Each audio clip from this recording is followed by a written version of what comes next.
प्रायोजक हैं रोजगार डेवलपर्स। नमस्कार, आप देख रहे हैं पल्स 24 न्यूज और मैं हूं आपके साथ आफरीन बानो। वक्त हो चला है उत्तराखंड बुलेटिन का, तो आइए बढ़ते हैं खबरों की ओर।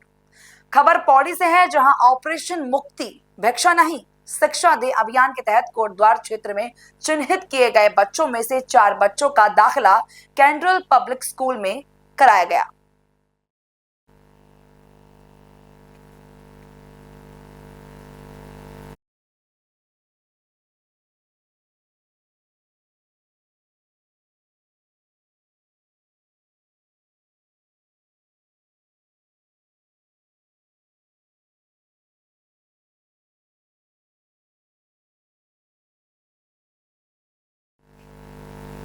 अगली खबर राजधानी देहरादून से है, जहां ऊर्जा निगमों के कार्मिकों ने स्वागत एवं अभिनंदन कार्यक्रम आयोजित किया। इस क्रम में शिरकत करने पहुंचे मुख्यमंत्री पुष्कर सिंह धामी का पुष्प गुच्छ देकर फूल मालाओं से स्वागत किया गया। मुख्यमंत्री ने उपस्थित सभी लोगों को संबोधित भी किया। ऊर्जा विभाग समेत अनेक विभागों के प्रमुख सचिव श्री मीनाक्षी सुंदरम जी और संयोजक उत्तराखंड विद्युत अधिकारी कर्मचारी संयुक्त संघर्ष मोर्चा के संयोजक और जिनसे मेरा बहुत पहले से काफ़ी पुराना परिचय है, श्री इंसारुल हक जी और ऊर्जा निगम के हमारे सभी वरिष्ठ अधिकारीगण, हमारे UJVNL के MD श्री संदीप सिंघल जी और सभी निगमों से आए हुए सभी अधिकारीगण, सभी कर्मचारीगण, मैं सबसे पहले तो आप सभी का आज यहाँ पर पहुँचने पर मुख्य सेवक सदन में आप सभी का अपनी ओर से स्वागत करता हूँ, आप सबका अभिनंदन करता हूँ।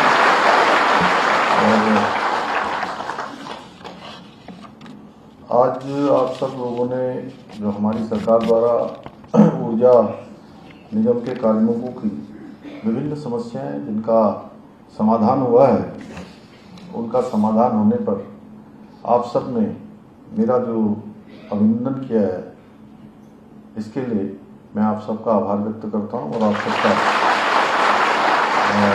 सभी का मैं भी अभिनंदन करता हूं। मेरी तरफ से आप सबका अभिनंदन। परंतु यदि मैं हृदय से कहूं तो इस अभिनंदन का हकदार अकेला मैं नहीं हूं, बल्कि उत्तराखंड प्रदेश की 1.25 करोड़ जनता इस अभिनंदन की हकदार है, क्योंकि उन्होंने ही हमें इतनी शक्ति दी है कि हम अपने कार्मिकों की भलाई के लिए काम कर सकें, उसके बारे में निर्णय ले सकें, सकारात्मक चीज़ों को आगे बढ़ा सकें। भाइयों बहनों, आज के इस आधुनिक युग में ऊर्जा के बिना कुछ भी नहीं चल सकता। ऊर्जा नहीं है तो कुछ नहीं है, चाहे तारों में बहने वाली ऊर्जा हो या मनुष्य के जीवन में बहने वाली ऊर्जा हो। जैसे अभी यहाँ से ये बिजली चली जाए तो सब कुछ ठप हो जाएगा कि नहीं होगा? ये हमारे जो कैमरे से बनाने वाले हैं, ये भी ठप हो जाएंगे, इनका भी ठप हो जाएगा।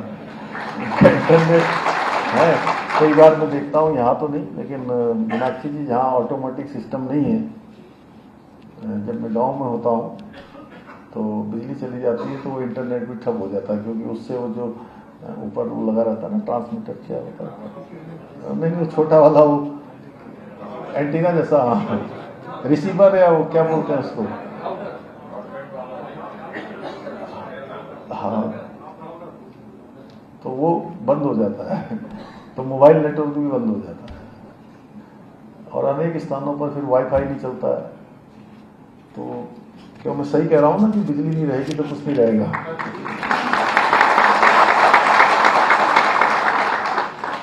उत्तराखंड जैसे पर्वतीय राज्यों में शहरों से लेकर सुदूर पर्वतीय गांवों तक बिजली पहुंचाना एक बहुत अपने आप में बहुत कठिन कार्य है और मैं कहूं कि बहुत चुनौतीपूर्ण कार्य है। एक बार विद्युतीकरण करने के बाद भी अलग अलग मौसम में अलग अलग प्रकार की चुनौतियों का सामना करना पड़ता है।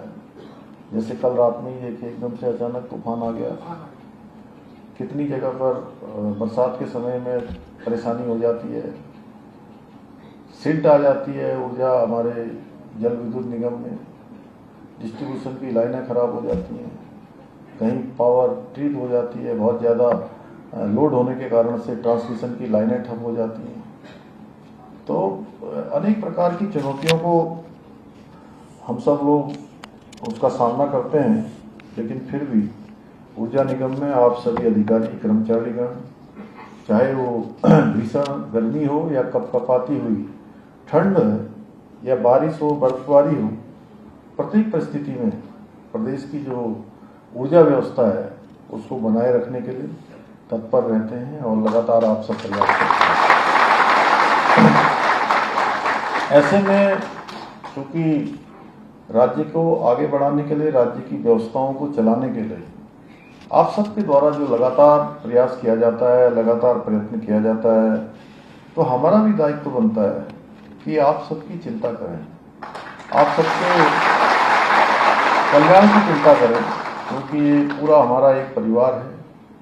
प्रदेश की इकाई में हम सब रहते हैं और सबका दायित्व बनता है मिलजुल कर सबके कल्याण के लिए भी काम करें और सब मिलकर राज्य को आगे बढ़ाने के लिए भी काम करें। इसलिए आप सभी की मांगों के अनुसार हमने न केवल समयवत वेतनमान की व्यवस्था लागू की, बल्कि नई भर्ती पर मिलने वाली इनिशियल इंक्रीमेंट की व्यवस्था को भी पुनः बहाल करने का कार्य किया है।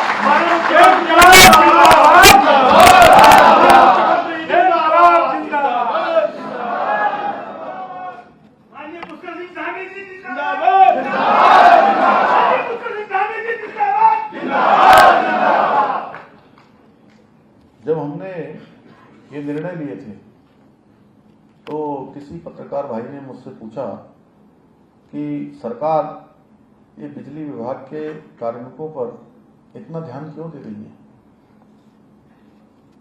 स्वाभाविक सा प्रश्न था।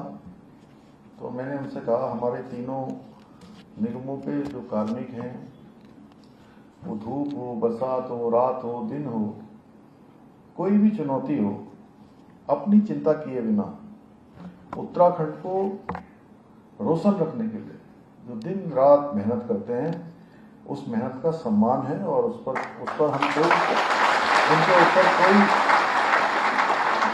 उनके ऊपर हम कोई एहसान नहीं कर रहे हैं।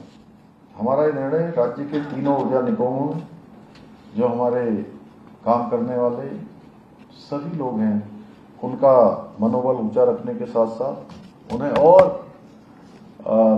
ज़्यादा तेजी से काम करने के लिए आप सब ऊर्जा प्रदान करते हैं, थोड़ी ऊर्जा आप सबको भी उसमें से मिलेगी और लगन और ईमानदारी से अपने दायित्वों को पूरा करने के लिए और आप सब प्रेरित होंगे। भाइयों बहनों, यूजेवीएनएल हमारे राज्य की ऊर्जा का स्रोत है, जो नदियों की धारा से विकास की धारा बनाता है और एक पुल वो रीढ़ है जो इस ऊर्जा को सुदूर पर्वतीय गांवों के हर कोने कोने तक पहुंचाता है और यूपीसीएल विश्वास की वो डोर है जो हर घर, हर गांव, हर उद्योग को अंधेरे से उजाले की ओर ले जाता है। इन तीनों निगमों की एकता ही उत्तराखंड की शक्ति है और आप सभी उस शक्ति के सच्चे प्रतिनिधि हैं जो आज मेरे सामने आज बैठे हुए हैं। आप लोग केवल तार नहीं जोड़ते, केवल बिजली उत्पादन नहीं करते, केवल ट्रांसमिशन नहीं संभालते, बल्कि राज्य के सपनों को भी रोशनी देने का काम करते हैं। आप सभी अपनी ड्यूटी को धर्म मानकर कार्य कर रहे हैं। इसके लिए मैं प्रदेश की जनता की ओर से तीनों निगमों के सभी कार्मिकों को बहुत साधुवाद देता हूँ। संकट न हो, सोम डैम को भी हमारी जो है स्वीकृति प्राप्त हो गई है और वह भी निर्माण की ओर आगे बढ़ गया है।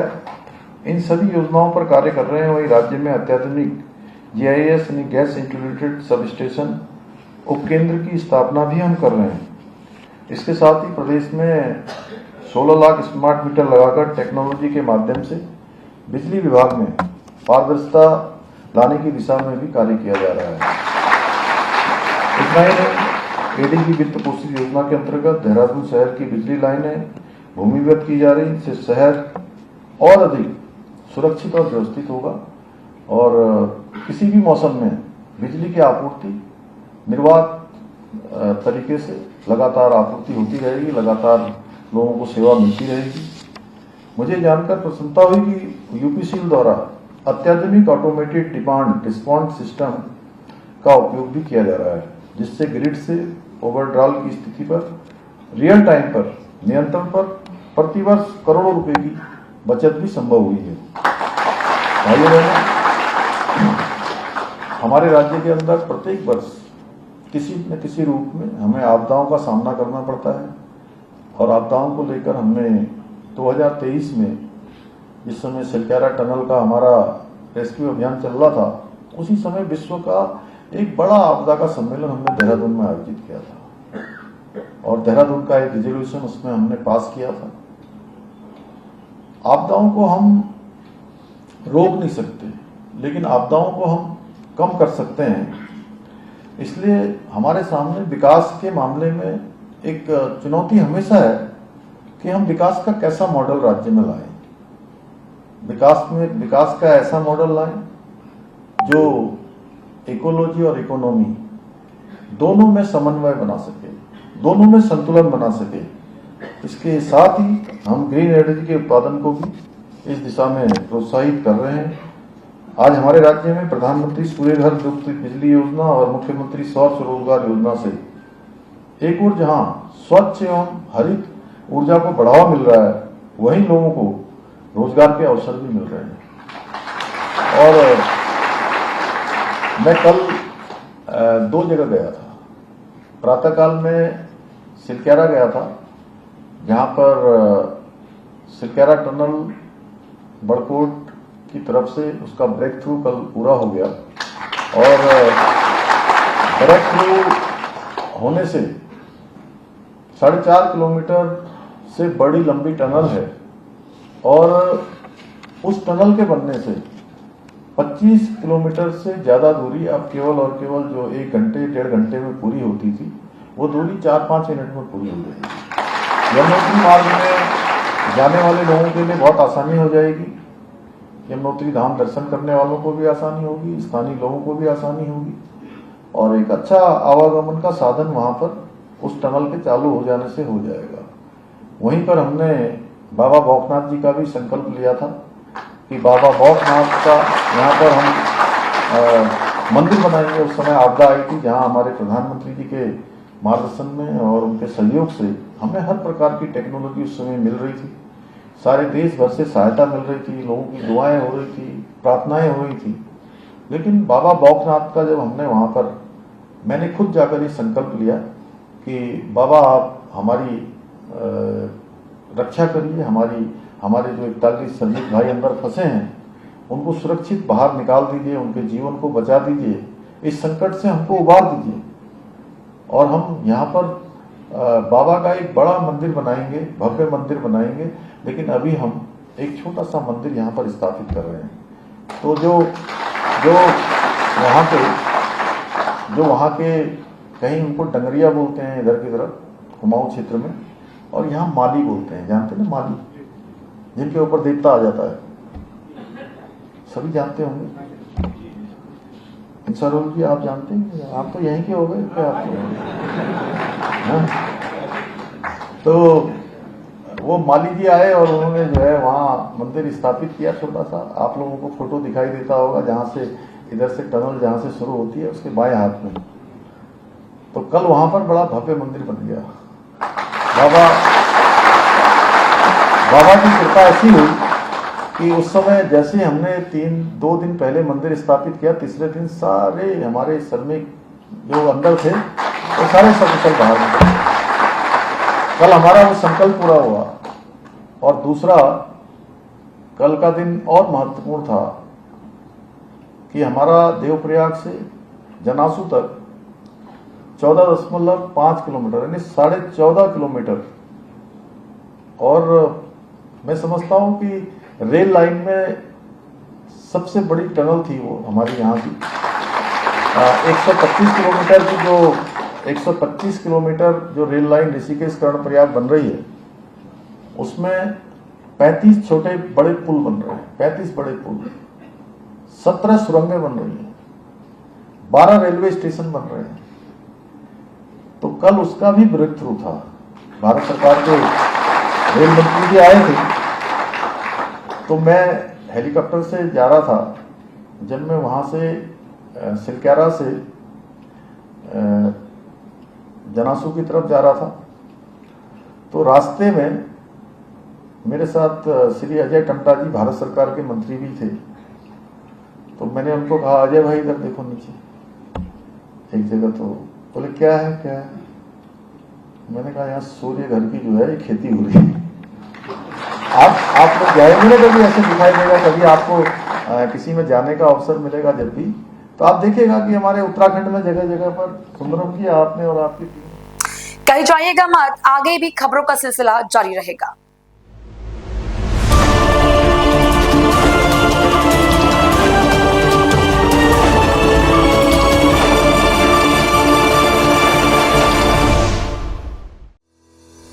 रोजगार डेवलपर्स, a unit of रोजगार डेवलपर्स एंड प्राइवेट लिमिटेड। घर वहीं जहां हो आपका भरोसा। पिछले 15 सालों से आपके सपनों का घर हमारी प्रतिबद्धता। रोजगार डेवलपर्स का पता है शिमला बाईपास रोड, गणेशपुर, देहरादून। रोजगार डेवलपर्स से संपर्क करने के लिए अभी डायल कीजिए 9897054026 पर या 8433207910 पर।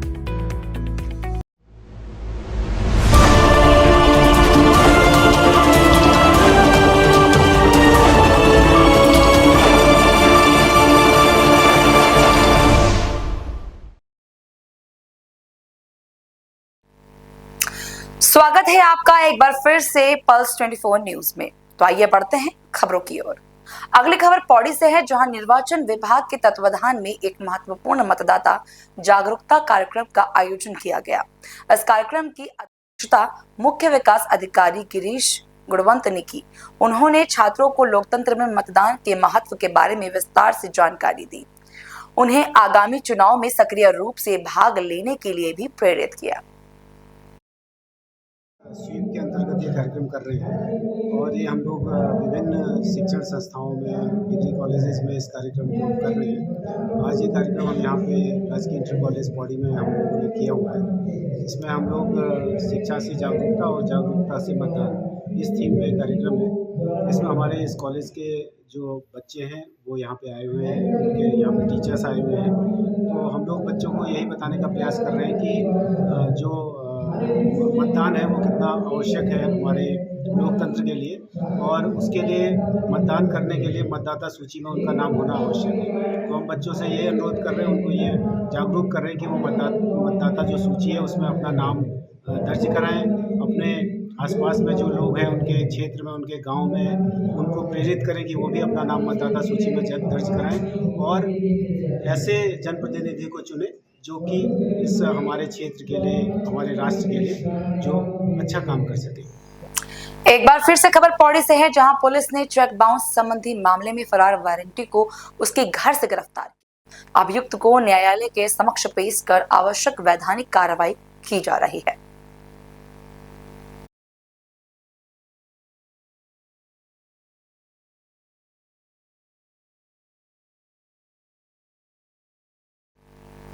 उधम सिंह नगर जिले के रुद्रपुर में नशे में धुत प्राइवेट सिक्योरिटी गार्ड ने भाजपा कार्यकर्ता के सिर पर बंदूक की नाल से हमला कर दिया।